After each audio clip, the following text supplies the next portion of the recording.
Normalda mən gözləntimdə heç kimin gözləntisində dəhşət dərəcədə yox idi ki, yay özəllə Vufun yayda düşmə ehtimalının da səbəbi belə bir problem olmasın. Yəni bu arada COP dövründə daha çox qorxulurdu şəhəri su basasıdır deyə, çünki payızda edilir. Və olmadı. Mən də gözləyirdim ki, su basacaq bu ehtimal şəhəri. Olmadı COP dövründə. Amma Vuf yayda oldu və yaydı. Bu arada Vufdan sonra da neçə dəfə şəhərə yayın ortasında yağış yağdı. Dolu belə yağdı. Düz dolu yağdığını mən görənmədim qapalı məkan. Dolunu mən görmüşdüm. Bakıya dolu yağan bir şey deyil çox da bu arada. Dediyim kimi onun ən böyük problemi öncəlikli olaraq planlamamışdılar. Yəni belə bir ağlarında yox idi ki, yağış yağasıdır və şəhəri su basasıdır. Meteorologiya düzdür. Bəlkə də məlumatlar var, amma edilə biləcək bir şey yox. Hər kəsə salam, Urban Planning Fast podkastına xoş gəlmisiniz. Mən podkastın müəllifi və aparıcısı Kənan Qasımov. Bu platformamızda şəhər planlaşdırması və şəhər inkişafı mövzuları hər kəs üçün sadə, anlaşılan və maraqlı dildə müzakirə edəcəyik. Studiyamızda bu sahədə fəaliyyət göstərən çox dəyərli bir ekspert qonağımız var. Bugünkü qonağımız süni intellekt, məlumat elmi və dövlət siyasəti sahələrində çalışan tədqiqatçı və texnologiya mütəxəssisidir. Hazırda Stockholm Universitetində fəaliyyət göstərir və Google Health, İsveç Təhlükəsizlik Xidməti və 13 kimi beynəlxalq layihələrdə çalışıb. Dəvətimizi qəbul etdiyiniz üçün sizə çox təşəkkür edirik Yunus bəy. Təşəkkürlər. Biz adətən burada yollardan və avtobuslardan danışırıq, amma bu gün şəhərimizin görünməyən çox önəmli bir hissəsindən, yəni süni intellektdən danışacağıq. Mövzumuz açıqca olduqca genişdir. Ona görə heç vaxt itirmədən başlamaq istəyirəm. Sizə ilk suallarımdan biri olacaq ki, bu gün memarlıqda və urbanistika bürolarında AI generativ dizaynlar saniyələr içərisində alternativ planlar hazırlaya bilir. Sizcə süni intellekt mütəxəssislərinin işini əvəz edəcək, yoxsa sadəcə bir tool halına mı gələcək? Öncəliklə sualınız üçün təşəkkürlər. Mən bu səhər məsələn normalda scroll edirdim LinkedIn-də. Önümə çıxan bir şey oldu ki, bir məsələn memar paylaşıb ki, süni intellekt evin memarisini planlaşdırması eləyəcək. Sonra da bir şəkil paylaşıb, qaraj var. Qarajda 2 dənə maşın var və qarajın arxası su havuzudur. Yanında divardır və bu maşın aradan çıxacaq. Amma bu planı AI generate edib. Düzdür, generativ AI müəyyən qəşəng yaradıcı fikirlər ortaya çıxa bilər, amma standart tamamilə o. Çünki belə bir şey var. Süni intellekt bir mövzuda yazılı qərar düşünmür generativ AI, özəllə bu şəhər salma plan qurulmasında. Onun öncəlikli olaraq əgər sən sadəcə şəkil generate edərək bunu etməyə çalışsansa, orada çox xətalar çıxasıdır. Ki məsələn nümunə olaraq yazı yazma mövzusunda hələ də generativ AI-lər yazılı şəkillərdə çox daha keyfiyyətli bir şey çıxarmır. Düzdür. İllər keçdikcə, yəni 2022-23-cü illərdə video və foto generatlərində çıxan xətalar qədər böyük xətalar çıxmır. Daha səlis görsəllər çıxır, amma yenə də hələ də tam cilalamalı olan bir çox şey var. Üstəlik olaraq məsələn, siz əllə məsələn bir plan çizirsiniz. Bunun müəllifi sizsiniz. Əgər bunu Gemini çizibsə, burada müəlliflik hüququ kimdədir? Məsələn, o böyük sualdır. Və ya Avropada belə bir mövzuda mən tədqiqat təzəcə eləyirdim. Məsələn, süni intellekt alətləri bir şəxsin datasını ilə bağlı, məsələn, bu şəxsə maliyyə müavinət ayrılasıdırmı, deyilmi? Sualı var məsələn. Bu kimi şeylərdə belə süni intellekt müəyyən dərəcədə şəxsin datası ilə işləmiş olur və Azərbaycanda da Avropada kimi fərdi məlumatların mühafizəsi haqqında qanun var və bu yenə böyük bir sual ortasında qalır. Həm müəlliflik hüququ mövzusu formalaşmayıb Azərbaycanda, həm də süni intellekti spesifik olaraq müəlliflik hüquqları anlayışda formalaşmayıb. Düzdür, təzə ilə gələn qanunlarla bərabər süni intellekt rəqəm şəxs elan edilib. Bu özündə müəyyən problemlər yarada biləcək böyük ehtimalla. Amma dediyim kimi, alət öncəliklə süni intellekt əgər sənin sahən çox, yəni basic qalan bir sahədən bir sahə ilə məşğul deyilsənsə, yəni müəyyən yaradıcılıq tələbi üstünlük basırsa, orada müəyyən dərəcədə sənin köməyin ehtiyac qala bilər AI-la. Amma birbaşa AI əvəz edir. Öncəliklə AI iş dediyimiz şey öz başına qərar verib, düzdür. AI agentlar bunu müəyyən dərəcədə formalaşdırır. Amma məsələn, siz həkimsiz nümunə olaraq, həkim olaraq siz xəstənin görüntüsünə baxaraq bunda məsələn şey varmı, yoxmu deyə baxırsınız. AI agent də baxa bilər. Amma müəyyən dərəcədə həkimin xəstənin datası necə girəsidir, onu emal edəsidir, ondan sonra nəticə verəsidir. Burada məsuliyyəti kim daşıyır? Sizə məsuliyyət verən elə bir dövlət yoxdur. Nəzərə alsaq, məncə hələlik heç bir ölkədə heç bir iş tamamilə AI ilə əvəz olunmur. Məsələn, iş bölgüsü düzgün olmayan yerdə AI nə edəcək? Sualı da çox böyükdür. Yəni məncə tam əvəz etməyəcək, amma müəyyən dərəcədə fikir mübadiləsi üçün çox önəmlidir. AI alətləri ilə müzakirə etmək dozunda. Yunus bəy, az öncə toxunduğunuz bir maraqlı məqam oldu, müəllif hüquqları. Mənim öz şəxsi sualım bu olardı ki, müəllif hüquqları bildiyiniz qədərilə AI gələcəkdə, bu da öz şəxsi fikrimdir, məncə işlərin bir çoxunu alacaq. AI-ın indiki hızı ilə, indiki rapid böyüməsi ilə məncə işlərin bəzilərini alacaq. Siz düşünürsünüzmü ki, başqa sahələrdə olduğu kimi AI-dan başqa sahələr də var? Yəni bildiyiniz kimi əvvəl əkinçilikdə çox böyük heavy machinery yox idi, ancaq o əvvəl əməklə işləyən insanlar da o heavy machinery-yi idarə edən insanlara çevrildilər. Sizcə gələcəkdə belə bir hal mı baş verəcək? Yəni əvvəl bir işdə işləmiş, amma sonra başqa skillsləri öz skill setlərinə əlavə edən insanlar mı olacaq? Məsələn, belə bir sahə eşitmişdim ki, gələcəkdə çox ağlıma batmışdı. İnsan hüquqları, yəni AI hüquqları ilə bağlı sırf o sahə ilə maraqlanan hüquqşünaslar. Sizcə belə sahələr çoxalacaqmı, yoxsa sadəcə AI işləri alacaq və geri heç nə verməyəcək? Bu yaxında Yıldız Texnik Üniversitesinin konfransı oldu yaradıcı sənətlə bağlı. Yəni bu süni intellekt alətlərlə təsvirlərin yaradılması, yaradıcılığın etməsi və bunun ola bilər, həm etik ola bilər, həm iqtisadi aspekt və digər mövzularla müzakirə olunan bir simpozium idi. O simpoziumda mən yazdığım paperda da demişdim, konferans paperında ki, məsələn, bu dəqiqə biz bilirik fotoqraf, rəssam və ya məsələn, nümunə götürün fotoqrafdan. AI texnologiyalarının tətbiqi AI dövründə artıq fotoqraf yerinə bəlkə də promptoqraf olacaq. Bu kimi peşələr formalaşırdı zaten. Məsələn, promptoqraflar var tanıdığım ki, məncə AI mütəxəssisi dediyimiz AI mühəndis yox, mütəxəssis dediyimiz çoğu vakansiya və ya şəxslərin çoxusu əslini müəyyəndir. Ya promptoqraf ya da dediyim kimi promptoqraf fotoqrafdan gəlir və prompt mövzusundan gəlir. Amma dediyim kimi müxtəlif peşələr var, dediyim kimi orada da qeyd etmişdim. Müxtəlif yeni peşələr yaranmasıdır. Necə ki, dediyim kimi bu yaradıcılıq sənayesi üçün keçərli olan hissədir. Düzdür, şəhərsalmada da yaradıcılıq sənayesi müəyyən forma tətbiqi olur. Özəlliklə bürolar, təsviri işlə daxili memarlıq dediyimiz şey, iç mimar dediyimiz və ya dış mimar dediyimiz şəxslər əsahat edilir. Yəni buna görə süni intellektin tətbiqi necə ki, robotexnika, sənaye inqilabından sonra peşələr azaldısa da yeni peşələr formalaşdı, müəyyəndirici olacaqdır. Buna insan resursları da daxil olması üzrə bir çox peşə plaza mesleklər dediyimiz formalaşdı, ixtisaslar ki, bunların çox bir ehtiyac yoxdur, amma işsizlik dediyimiz anlayış, yəni işsiz qalmadığını hiss etmək üçün olsun. Məsələn, hətta bir xatırlamıram hansı ölkədə idi, bir dənə yer var ki, orada insanlar gəlir, işləyirmiş kimi işləyir, amma CV-sini formalaşdırır, özünü eləyir, amma işçi kartları var falan, işə gəlir gedirmiş kimi 9 avro civarı bir məbləğə təkamül edirdi orada olmaq bir günlük. Məsələn, bu kimi şeylər formalaşır. Düzdür, o adamlarla inanın ki, çoğu şirkətin korporativ kadrı eyni şey, yəni çox bir əhəmiyyət daşımır. Özəlliklə bürokratiyaya səbəb olur məncə. Amma məncə süni intellekt tətbiqi ilə insan boşluğa düşməsin deyə saxta peşələr dediyimiz peşələr, bu saxta peşələr texniki altyapısı olaraq məntiqli peşələrdir. Amma çox əhəmiyyətli, çox ehtiyacı varmış o şirkətin, yox ehtiyacı yoxdur. Amma insanların bir məqsəd, bir sorğulama, bu nəsə eləmək istəyir, boşluğa düşməməsi üçün belə peşələr formalaşasıdır. AI peşələrini xarici olaraq, əlavə olaraq. Şəhərsalma ilə bağlı bir sual daha soruşmaq istəyirdim. Sırf şəhərsalma və AI-ın birləşməsi ilə əlaqəli bir sual soruşmaq istəyirdim. Gördüyünüz qədərilə Bakı şəhərindən başqa xarici şəhərlərdə Sinqapur olsun, Sinqapur şəhərləri olsun, Los Angeles olsun, belə böyük şəhərlər, nüfuslu şəhərlərdə bildiyiniz qədərilə avtomatlaşdırılmış işıqforlar var və ya özündən istifadə olunan metro xəttləri var və ya tam avtomatlaşdırılmış taksi sistemləri var.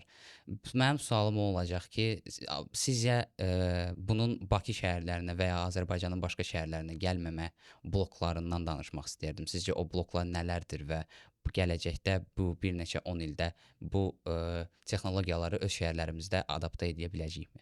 Belə bir şey deyə bilərəm ki, qurumlar öz daxilində öz süni intellektlər həllərini axtarmağa çalışır. Buna metropolitenin keçirdiyi hekaton olsun və orada tətbiq edilən bəzi layihələrin seçilib tətbiq edilməsinə başlanması kimi ola bilər. Sıxlığın ölçülməsi olsun, metronun doluluğu olsun və ya digər süni intellekt həlləri olsun və ya digər hekaton olsun, yarışmalar olsun, tenderlər olsun və öz daxili həlləri olsun, müəyyən süni intellekt həlləri eləmək istəyir. Düzdür, bununla bağlı federativ öyrənmə və digər süni intellekt yolları var ki, bir qurum digər qurumun datasını görmədən modeli öyrədib gətirsin geri və bu bir yerdən sonra vahidləşdirə bilər. Amma bu sadəcə vahid bir sistem qurmaq olsa belə, yəni aktuallığını müəyyən dərəcədə qorumaya da bilər. Çünki vahid bir sistem, məsələn, bütün mobilliyin rahatla şəhərdə gəzə bilməsi üçün bir sistem qurulasıdır. Burada metronun da datası lazımdır, avtobusun, aynanın da datası lazımdır, məsələn deyək, və ya dəmir yolunun da datası və bunların yüklərini digər infrastruktura yönləndirə biləcək Google Maps kimi bir platforma qurun, məsələn, nümunə olaraq. Burada o qurumlar data verməyə yanaşacaqmı? Bu proyekti dövlət belə elan etsə, o müəyyən dərəcədə problem olasıdır və ya bürokratiya zəifliyinə görə aktuallığını itirəcək səviyyəyə gələndə artıq hazır olasıdır ki, artıq ortada başqa problem. Yəni 5-6 il əvvəldən gəlinir süni intellekt mövzusunda, hələ də Azərbaycanda. Ən böyük problem. Siz bu sahədə çox Azərbaycanın nüfuzlu ekspertlərindən birisiniz. Sizə belə bir sual soruşmaq istəyərdim. Sizcə başqa nüfuzlu şəhərlərdə olsun, hansı nüfuzlu şəhərin spesifik bir texnologiyasını Bakı şəhərində görmək istəyirsiniz? Məncə Azərbaycanın nəqliyyat infrastrukturu şəhəri tamamilə söküb yığmadığı müddətcə çox Avropa şəhərinin sistemi tətbiq edilənməz vəziyyətdədir. Düzdür, mən Bakı Nəqliyyat Agentliyində də olduğum dönəmdə araşdırma verilirdi, məsələn, ki, get başqa ölkələrdə hansı texnologiyalar mövcuddur və bunu Azərbaycanda necə tətbiq etmək olar, araşdırma reportu hazırda gətir, məsələn. Orada araşdıranda da gördüm faktiki olaraq ki, yəni Bakı şəhərində düzdür, velosiped zolaqları çəkilməyə çalışır, avtobus xətləri çəkilməyə çalışır, metro stansiyalarının sayı artırılır, avtobus xətlərinin sayı artırılır, modelləşdirilir. Amma belə bir şey var. Bakı şəhəri çoğu zaman Avropa şəhərlərindən çox SNQ şəhərlərinə daha çox, yəni müstəqil dövlətlər birliyi üzvü olan ölkələrin şəhərlərinə daha çox oxşayır.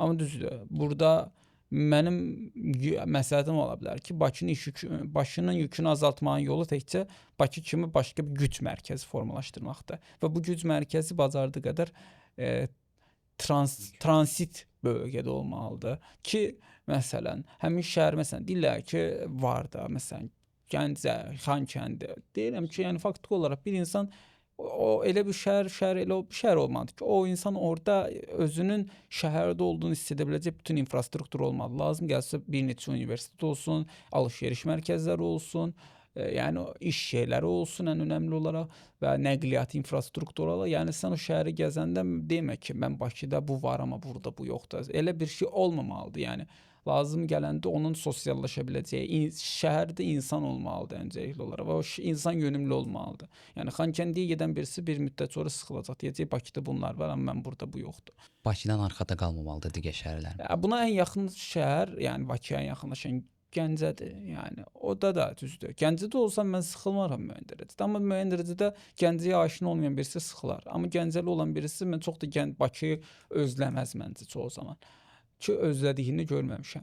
Amma dediyim kimi, Bakıdan birisini rahatlıqla transfer etmək çox çətindir. Öncəliklə Bakıda bilirik ki, böyük bir işsizlik yükü var. Siz bunu müxtəlif bölgələrdə yüksək rəqabətə uyğun əmək haqqılı və şəhəri də infrastruktur olaraq şey etmək çox önəmlidir. Ağdaş deyək. Ağdaşda şəhər balaca yerdir. Şəhərin böyük bir hissəsi həyət evlərindən ibarətdir. Tamamilə bu şey də olaraq da düşünülməz. Amerikada və ya çox Baltik və Skandinav ölkəsindəki şəhər salma nümunəsinə aid deyil bu. Bu tamamilə kənd sayağı şəhər tikmə stilidir ki, elə şəhərlər var ki, çox adamın desə belə bir şəhər var, xəbər olmaz Azərbaycanda.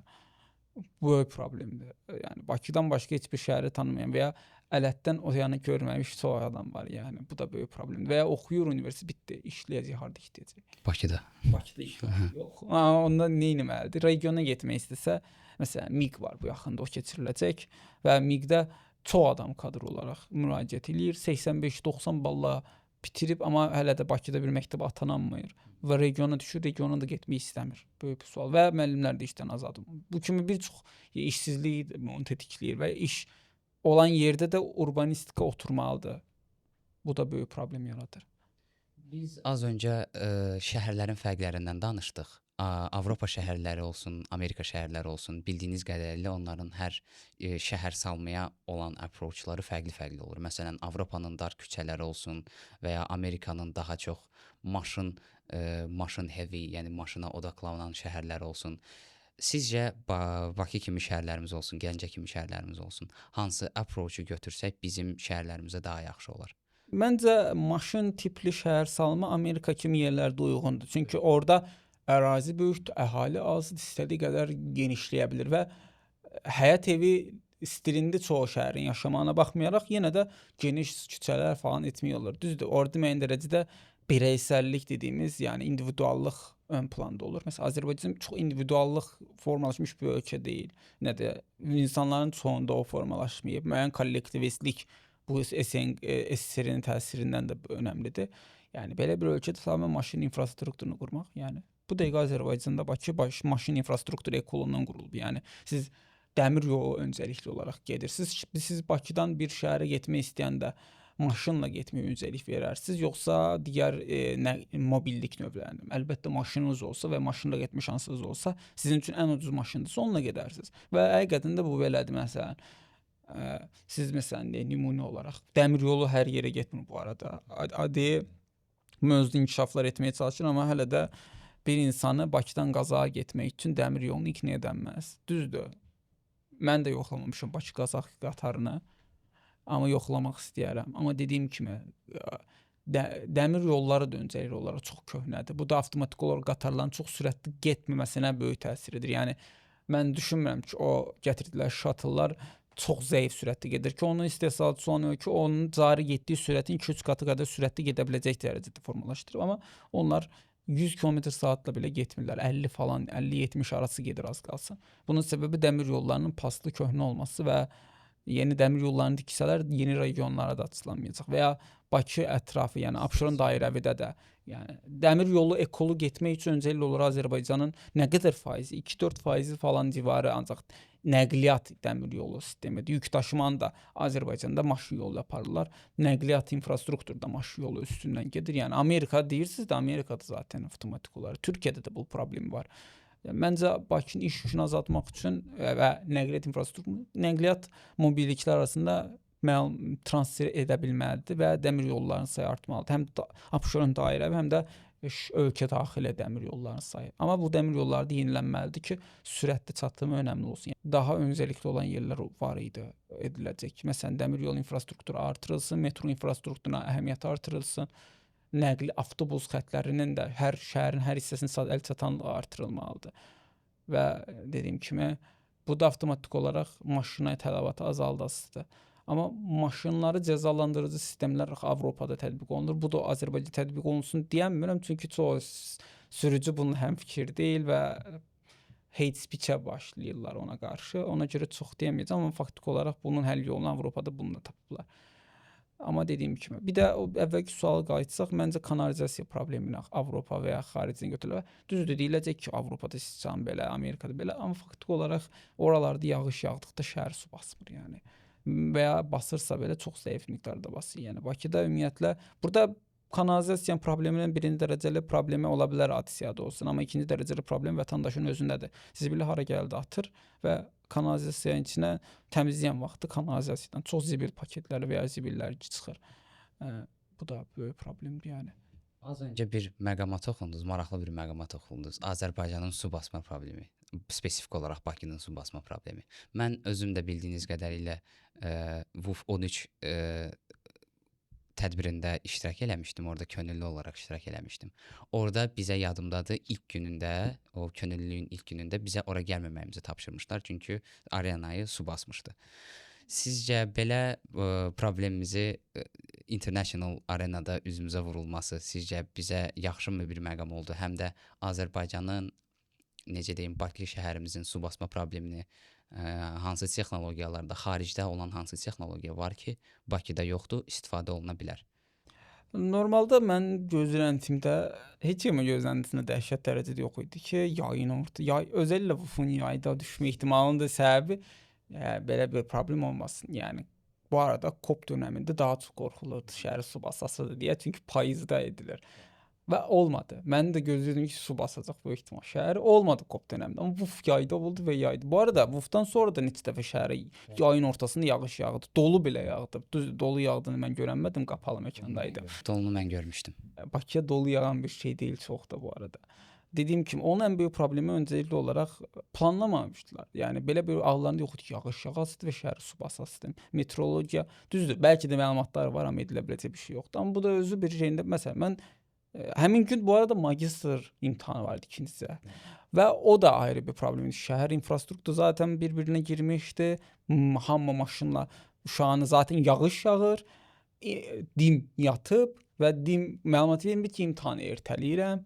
Dim SMM böyük ihtimalla oyananda artıq aləm bir-birinə dəymişdi deyə artıq gec idi. Mən şəhər anam da, bacım da magistr imtahanına gedirdi və orada mən onları qoyduqdan sonra getməliymişəm və mən onları qoyduqdan sonra Gənclikdən mən mindim avtobusa, o Vufa gedən və o bizi uzun bir yol apardı, Zığ yolu ilə aparmağa çalışdı və ora çatdığında dedi ki, girəmirik və avtomatik olaraq o qədər yol fırlanmış oldu üstünə və islanmışdıq da orada iştirakçılar və ertələnməsi. O din məsələn dedi ki, o imtahanda iştirak etməmiş şəxslər eləyəcək. Bəs o imtahanda iştirak edib kağızı yaş olanlara nə olası bu kimi? Yəni nəqliyyat problem ola bilər, su basa bilər. Amma sənin dövlət qurumlarının bu su basmada müəyyən dərəcədə ertələmə ola bilər, şey ola bilər. Əvvəlcədən xəbərdar olma problemini aradan qaldırsalar, ikinci dərəcədə artıq bu su problemini həllinə başlaya bilərlər. Amma erkən xəbərdarlıq da çox önəmlidir yəni. Və bu mövzuda da çox bir çalışma olduğunu görmürəm hələ də. Sizcə su basmanın ən böyük yaradan amillərdən biri nə ola bilər? Şəhərin öz planlamasıdır, yoxsa texnologiyanın çatışmamazlığıdır? Nümunə olaraq Bakıdakı çoxu yol normalda bizim gözlədiyimiz nədir? Yolu yanlara suyu versin. Bu məsələn Süngər şəhərlər var Avropada falan. məsələn nümunə olaraq görün bəzi rayonlarda da şəhərin kənarlarından su şeyləri axır və ya məsələn Qaxda məsələn o sel daha çox şəhərin özündə yox, kəndlərində olur. Amma məsələn şəhərin yanından su axır yandan. Məsələn yağış yağanda da öncəlikli olaraq o dəmirlərə odaqlanır və şəhərin maşın yolu biraz əyimli olur. Amma Bakıda çoxu zaman yol yamaq olur. Bu avtomatik olaraq öncəlikli olaraq yamaq olduğundan asfalt çəkmək istəsə belə ki, Azərbaycandakı asfaltın çoxusu süngər asfalt anlayışındakı asfalt deyil. Olanlar da üstünü 2-3 qat lay keçirlər və avtomatik olaraq su torpağa gedəmir. Öncəliklə maşın yolu suyu əmib torpağa, altındakı torpağa verə bilməyi lazımdır. Onu edəmirsənsə, beton ağırlıqlı bir asfalt eləmirsənsə də yol yanlara xətt açmalısan və yanlara su axa bilməlidir.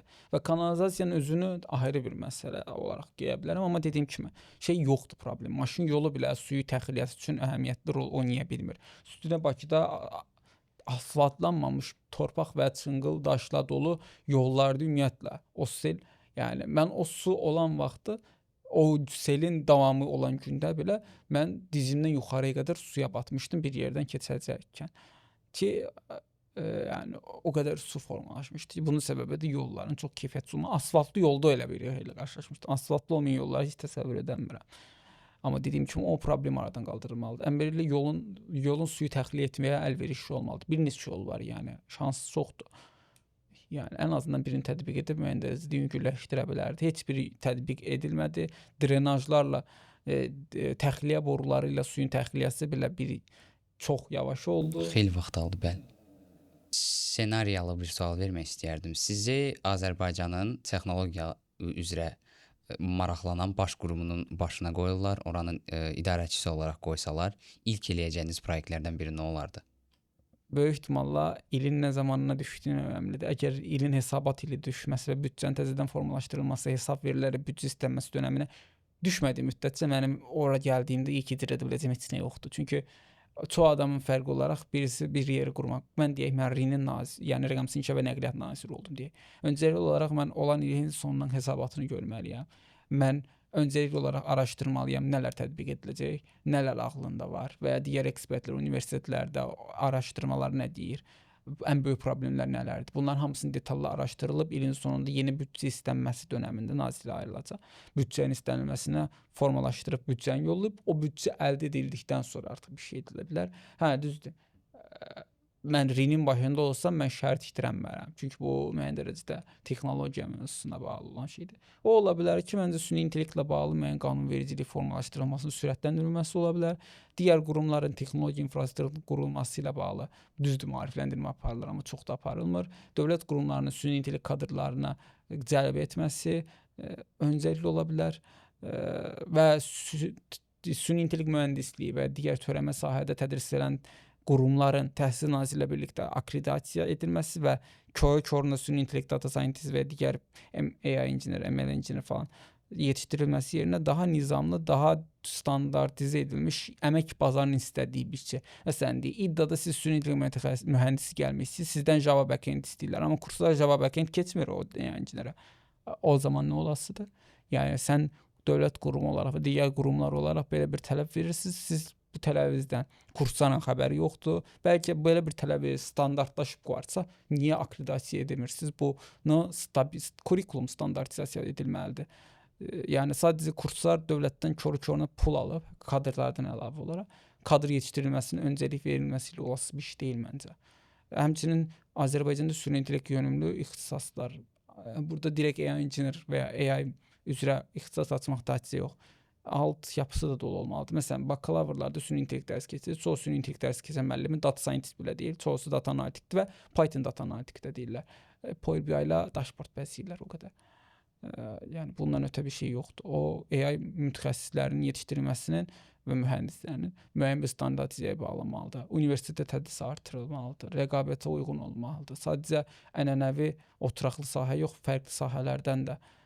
Ortaya belə bir maraqlı mövzu qoymaq istəyərdim. Bakı şəhərinin ən böyük problemi deyiləndə ağla gələn ilk şeylərdən biri təbii ki, Bakının tıxacları ağla gəlir. Pik saatlarda şəhər o boyda maşın sayısına hazır deyil, şəhər infrastrukturu o boyda maşına hazır deyil. Sizcə bu Bakının tıxac probleminin ən böyük səbəblərindən biri nədir? Və ya o səbəbləri offset edən fərqli texnologiyalar olsun, fərqli yol seçimləri olsun və ya fərqli planlar olsun. Sizcə onlardan hansılarını istifadə edə bilər? Azərbaycanda, özəllə Bakıda gördüyüm yol problemlərinin öncəlikli olaraq süni tıxaclar deyək. Süni tıxac çox görürəm. Bunun səbəbkarı olan şəxslər də olur. Süni tıxac ən böyük problemdir, amma digər yol problemlər də ola bilər. Öncəliklə şəhərin mərkəzinə niyə maşın girir? Yəni ən böyük suallardan biri o. Məsələn, siz Parisdə olsanız, Londonda olsanız və digər ölkə, məsələn, Parisdə maşını şəhərin mərkəzinə girmək demək olar ki, çox çətindir. Yəni saxlaya biləcəyiniz bir yer yoxdur. Ancaq bir yerdən bir yerə getmək istəsəz və ya yük daşıyırsınızsa, avtobussunuzsa və ya dövlət qurumu maşınıdırsa, ancaq onlar mərkəzi. Londonda siz mərkəzdə park etmək, girmək istəyirsinizsə maşınla pul ödəməlisiniz. Düzdür, bunu Azərbaycan tətbiq etsə deyəcəklər ki, niyə belə bir şey almısınız? Onsuz cərimələr falan şeydən belə idi. İndi bir də pul almaq yeri buradan gələcək. Amma faktiki olaraq ondakı həll yolu budur. Bəlkə də onu gəlib tətbiq edəcəklər. Amma onu edə bilmək üçün şəhərin özəyi haradır, şəhərin kənarı haradığını təyin etmək lazımdır. Öncə Bakıda bu hələ də təyin edilməyib tam. Yəni siz açıb xəritəni qoysuq ortaya.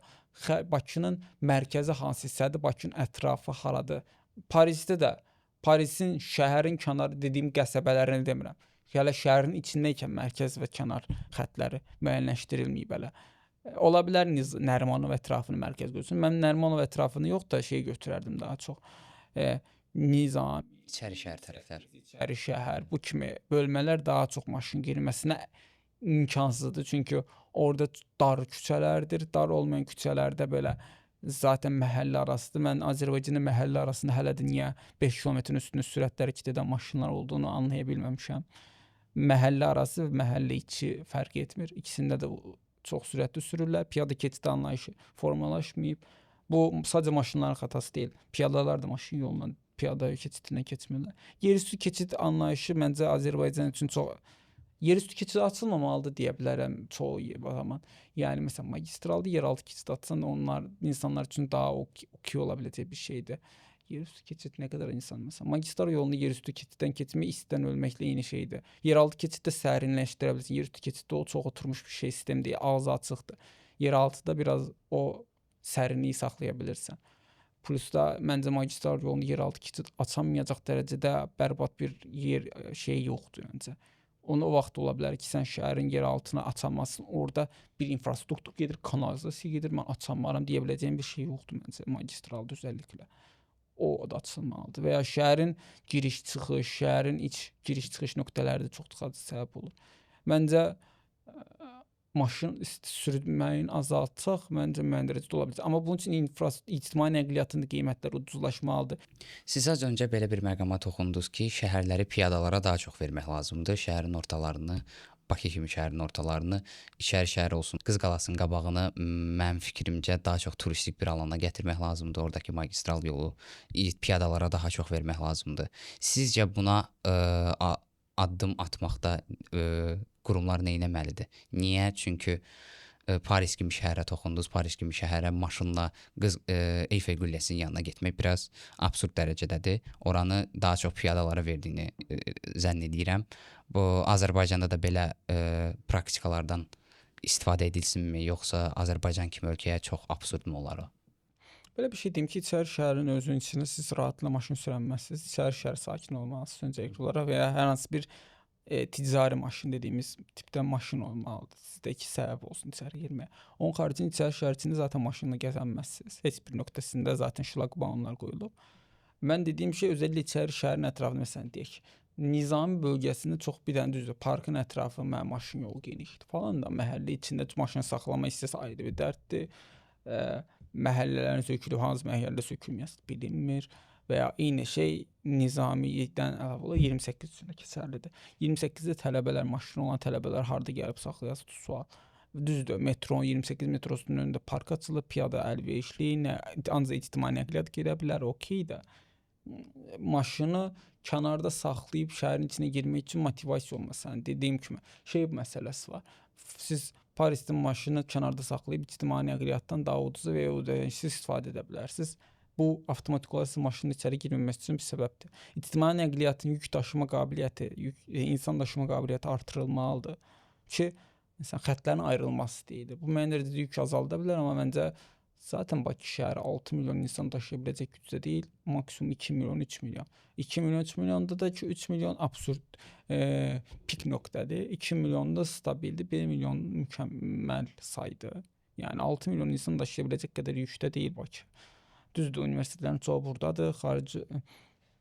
Amma yenə də bu keçərli bir səbəb deyil məncə şey üçün ki, universitetlər burdadır deyə biz bu şəhərdən yükünü azaldamayız. Məncə dediyim kimi, hər şey güc mərkəzi sayının artırılmasından keçir. Az öncə toxunduğunuz bir məqam var idi. Sizinlə o məqamda biraz mənim fikir ayrılığımız var. Siz dediniz ki, alt keçidlərdən istifadə bəs eləyir Bakı kimi şəhərlərə.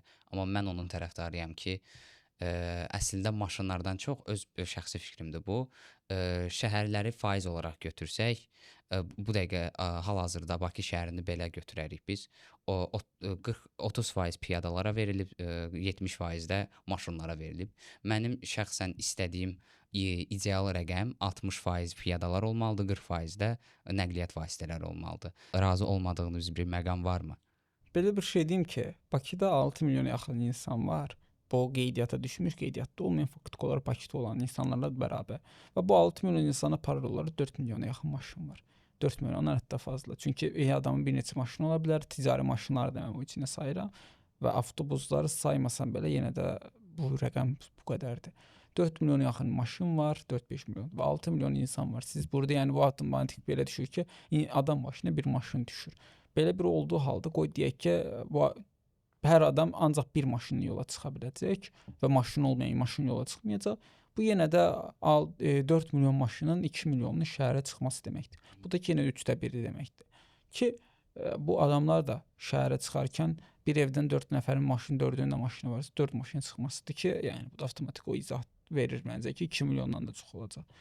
Amma dediyim kimi, Bakıda direkt maşınları kəsib ataraq edə biləcək dərəcədə bir dövlət qurumları təkmilləşməyib ki, direkt maşın sayını 70-80-dən qırıb 30% endirib piyada sayını artırsın. Öncəliklə olaraq piyada yeriməyə əlverişli şəhərdir Bakı. Özəlliklə qış və yay aylarında. Düzdür, artıq yazla payız aylarında da yay və qış hissini daha ağır yaşayırıq, keçid iqlimindən daha çox. Belə bir halda yəni özəlliklə bilsəm ki, mən şəhərdə yavaş-yavaş hər yer su basır, mən niyə maşınla getmək yerinə piyada gedim veya velosipedlə gedim, skuterla gedim. Eynisini elektron versiyaları üçün də keçərlidir. Yəni öncelikli olaraq piyada üçün əlverişli hala gətir, ondan sonra maşın sayını azaltmağa çalış. Sən ən birinci piyada əlverişli etməyib maşın qırmağa çalışsan, maşın sayını azaltma. Həm etiraz artasıdır, həm də piyada gedildiyinə görə avtomatik olaraq etiraz 2 qat artasıdır. Yəni siz dediyim kimi piyada əlverişliyini sağlamadan maşın əlverişsizliyini təmin edə bilməzsiniz. Üstəliklə Bakı kimi tamamilə maşın ağırlıqlı gedən şəhər üçün. Belə bir məqama toxunmaq istəyərdim. Bildiyiniz qədərilə Bakı şəhərinin maşın artıqlığı problemi var. Bayaq ona da toxundunuz. Almaniya şəhərlərində araşdırdığım belə bir məsələ var. Bəzi ortaq məhəllə arası yollarda 50-50 sistemindən quraşdırıblar. Necə olur o? Bir məhəllə olur, orada joint space'lər olur. Həm maşınlar istifadə edir insanlar, həm də skuterlar da istifadə edir, piyadalar da olur. Yəni eyni ərazidən hər bir şəxs istifadə edə bilər. Maşınların sürəti istər-istəməz azalır. Orada sürət limiti olmadığına rəğmən insanlar yüzündən və orada olan əvvəlki sırf maşın yolu olanda onun necə deyim, accident sayısı da azalır. Sizcə belə joint space'ləri Bakı şəhərlərində implementasiya eləmək düzgün olarmı? Öncəlikli olaraq mən Bakı şəhərinin nəsə yenidən bir yerlərin sökülüb tikilməsinə çox uyğun olduğunu da düşünmürəm artıq əvvəlki kimi.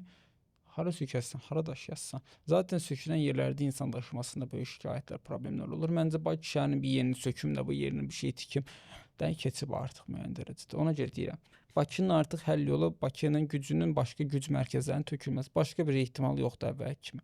Mənə deyəcəklər ki, universitetlər kənara köçür. Universiteti kənara köçürmək üçün sənin başqa bir yerdə güc mərkəzin olmalı. Məsələn, Skandinaviyadan götürək. Məsələn, Helsinki-də var, amma Turku-da var, Esbo-da var və ya eynisi İsveçdə, Linköpingdə də gedib yaşaya bilirsən, Stokholmda da, Lundda da, Malmödə də və digər yerlər var. Evet. Və hər birində yaşamaq səni tamamilə dünyadan izolyasiya etmir. Və ya sən Malmödəsən, deyirsən Stokholma getmək sənə çox çətin deyil.